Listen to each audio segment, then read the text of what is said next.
Good evening students. आज हम alcohol ether and phenol chapter में ईथर्स की केमिकल प्रॉपर्टीज़ के बारे में डिस्कस करेंगे, किस तरह से ईथर्स रिएक्शंस करते हैं।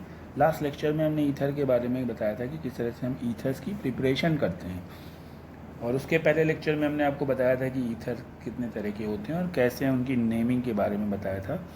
तो लेक्चर को लास्ट तक ज़रूर देखिए और देखिए कि किस तरह से ईथर्स रिएक्शंस करते हैं। तो सबसे पहले तो ईथर की नंबर 1 जो केमिकल प्रॉपर्टीज़ है उसे हम बोलते हैं ऑक्सीडेशन। ऑक्सीडेशन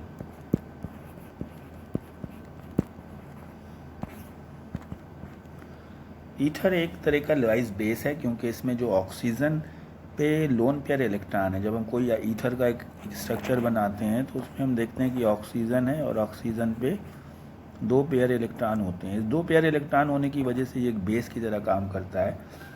और अगर हम इसका ऑक्सीडेशन करते हैं, यानी कि अगर हम एयर की प्रेजेंस में ऑक्सीजन से रिएक्शन कराते हैं या हम ईथर को ओपनली छोड़ देते हैं खुला एयर में, तो ये जो ऑक्सीजन है इसकी, ये इस ऑक्सीजन से बॉन्ड बना देती है और ये इस तरह से एक कंपाउंड बनता है जिसमें हम कोऑर्डिनेट बॉन्ड से इंडिकेट करके इसको इंडिकेट करते हैं, और इसको हम बोलते हैं परऑक्साइड।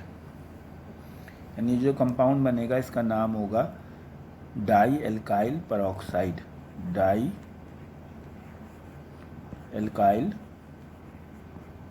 परऑक्साइड। अगर हम एग्जाम्पल लिखते हैं, मान लीजिए कि हमने एक ईथर लिया है CH3 single bond O single bond CH3।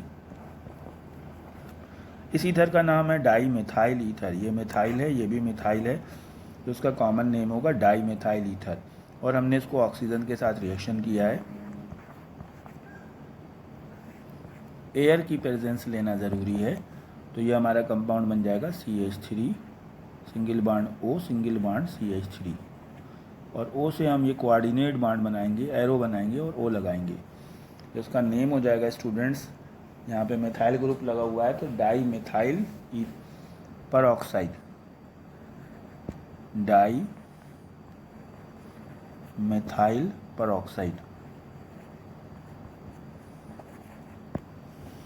सारे ईथर एयर की प्रेजेंस में परऑक्साइड बनाते हैं। ये हम दूसरा एग्जाम्पल ले रहे हैं CH3 CH2O CH2 CH3।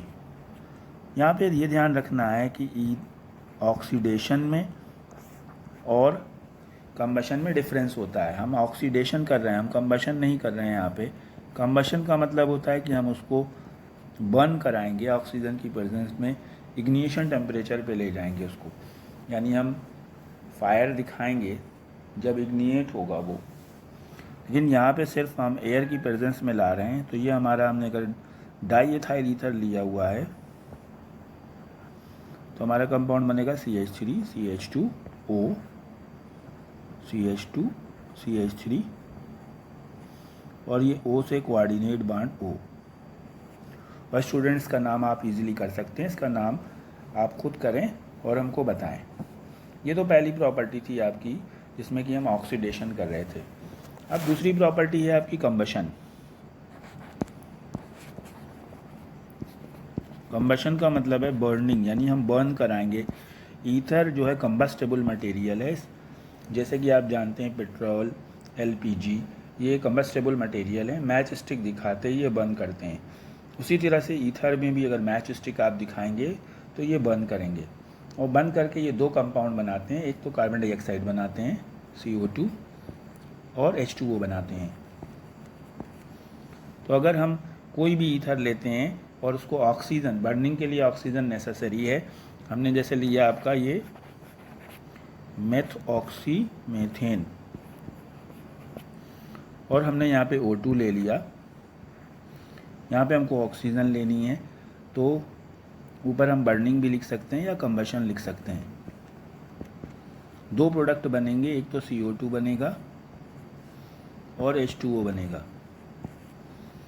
अब यहाँ पे देखिए 2 कार्बन है, बैलेंस किस तरह से करेंगे, 2 कार्बन है तो हमने यहाँ 2 CO2 कर दिया, हाइड्रोजन 336 हैं तो 3 H2O कर दिया। तो यहाँ पे ऑक्सीजन हो गए 4 ऑक्सीजन तो CO2 में हो गए, 3 ऑक्सीजन वाटर में हो गए। 7 ऑक्सीजन हो गए तो हमने यहाँ 3O2 कर दिया। 3O2 का मीन 6 O ये हो गए और 1 O ये हो गया। यानी कोई भी ईथर अगर हम लेंगे तो बंद करके वो कार्बन डाइऑक्साइड और वाटर बनाएगा और बहुत तेज़ी के साथ बंद करता है। दूसरा एग्जाम्पल हम लिखते हैं CH3 CH2O CH2 CH3।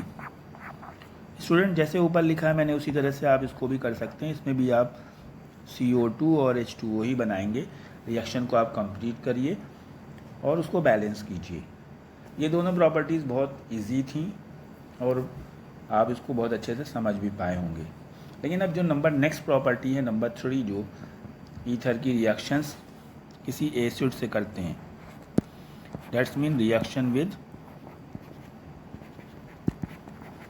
Cold concentrated acid. इसमें 2 कंडीशन लगाई गई हैं, कोल्ड होना चाहिए और कंसनट्रेटेड होना चाहिए। कंसनट्रेटेड का मीनिंग है वाटर की क्वांटिटी नहीं होनी चाहिए या लेस होनी चाहिए बिल्कुल, और गर्म नहीं करना है, टेम्परेचर नहीं इंक्रीज़ करना है, कोल्ड होना चाहिए। क्योंकि कोल्ड के साथ में रिएक्शन कुछ और होगी, प्रोडक्ट कुछ और बनेंगे, और हॉट के साथ में रिएक्शन कुछ और होगी और प्रोडक्ट और कुछ बनेंगे। उसी तरह से डाइल्यूट के साथ में रिएक्शन होगी तो कोई और प्रोडक्ट बनेंगे। तो यहाँ पे जब हम कोई भी ईथर की रिएक्शन करते हैं कोल्ड कंसनट्रेटेड एसिड से, मान लीजिए HCl है, HCl एक एसिड है, उसी तरह से HNO3 एक एसिड है और H2SO4 एक एसिड है। इन तीनों से रिएक्शन हम करा के दिखाएंगे आपको कि कोल्ड कंडीशन में, कंसनट्रेटेड कंडीशन में HCl ईथर से रिएक्शन करके क्या बनाते हैं। इसमें एक बहुत इंपॉर्टेंट कंपाउंड बनने वाला है जिसे हम बोलते हैं ऑक्सोनियम। ऑक्सोनियम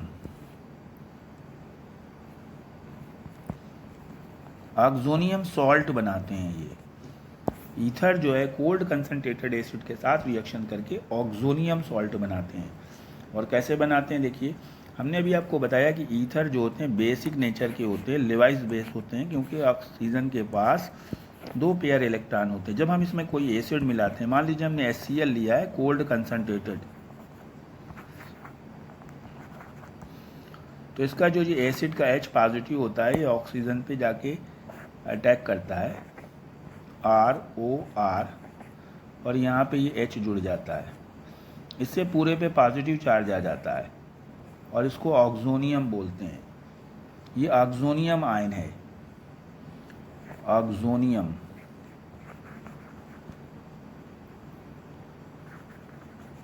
अगर आप इसके आगे और कुछ नहीं लिखें तो इसको आपको ऑक्सोनियम आयन लिखना पड़ेगा, लेकिन हमने यहाँ पे चूँकि HCl लिया है तो H तो जा कर के जुड़ गया, अब Cl जो बचा ब्रैकेट के बाहर हम उसी से लगा के निगेटिव आयन बनाते हैं, पूरा कंपाउंड मिला कर के ऑक्सोनियम क्लोराइड बनाता है। बहुत इंपॉर्टेंट रिएक्शन है। इसी तरह से H2SO4 से HNO3 से रिएक्शन होती है। एग्जाम्पल के साथ मैं आपको एक्सप्लेन कर रहा हूँ, 2 एग्जाम्पल दूंगा। जैसे आपने लिखा CH3 single bond CH2 single bond O single bond CH2 single bond CH3। बार बार इस एग्जाम्पल को इसलिए ले रहे हैं कि ये मोस्ट इम्पॉर्टेंट मेंबर है ईथर फैमिली का। इसे डाई इथाइल ईथर या एथॉक्सी एथेन बोलते हैं, डाई एथाइल ईथर।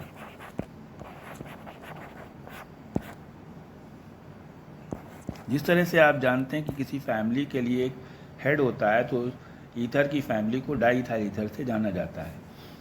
और हमने इसमें अगर HNO3 ले लिया, HNO3 कोल्ड एंड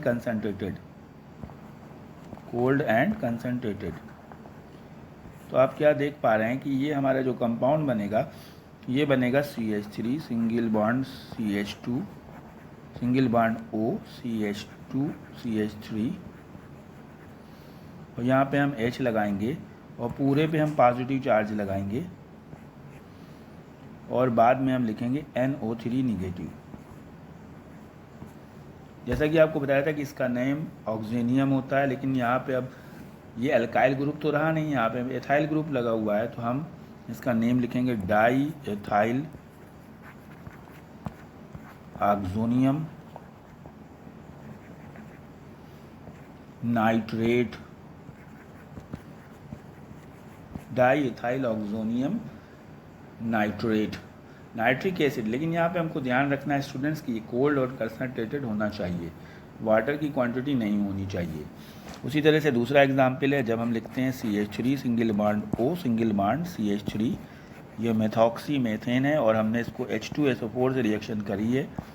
ये बहुत ज़्यादा इंपॉर्टेंट रिएक्शन है क्योंकि H2SO4 कोल्ड के साथ अलग रिएक्शन, हॉट के साथ अलग और डाइल्यूट के साथ अलग, 3 तरह से अलग अलग रिएक्शन करता है। कोल्ड कंसनट्रेटेड से कर रहे हैं तो ये हमारा बनेगा CH3 single bond O single bond CH3 और यहाँ पे हम H लगाएंगे और पॉजिटिव आएगा। अब यहाँ पे क्या देख पा रहे हैं, H2SO4 में 2 H थे, एक H तो चला गया अंदर, एक अब बचा HSO4, तो हम यहाँ पे बाहर ब्रैकेट के लिखेंगे HSO4 निगेटिव और इसका नेम हो जाएगा डाई मेथाइल ऑक्सोनियम बाईसल्फेट। HSO4 को बाईसल्फेट लिखा जाएगा। अब एक रिएक्शन आपको दे रहा हूँ, हमने दिया CH3 single bond O single bond CH2 CH3 और इसकी रिएक्शन आपको HCl कोल्ड कंसनट्रेटेड से करनी है और प्रोडक्ट का नेम आपको बताना है। ये थी आपकी थर्ड टाइप की रिएक्शन जिसमें कि हम ईथर को किसी भी हम कंसनट्रेटेड कोल्ड एसिड के साथ रिएक्शन करा रहे थे। 3 एसिड से हमने रिएक्शन कराई और जो नंबर 4 रिएक्शन है, क्योंकि ईथर में काफ़ी केमिकल प्रॉपर्टीज़ हैं, एक लेक्चर में कंप्लीट नहीं हो पाएंगी। अब हम चलते हैं रिएक्शन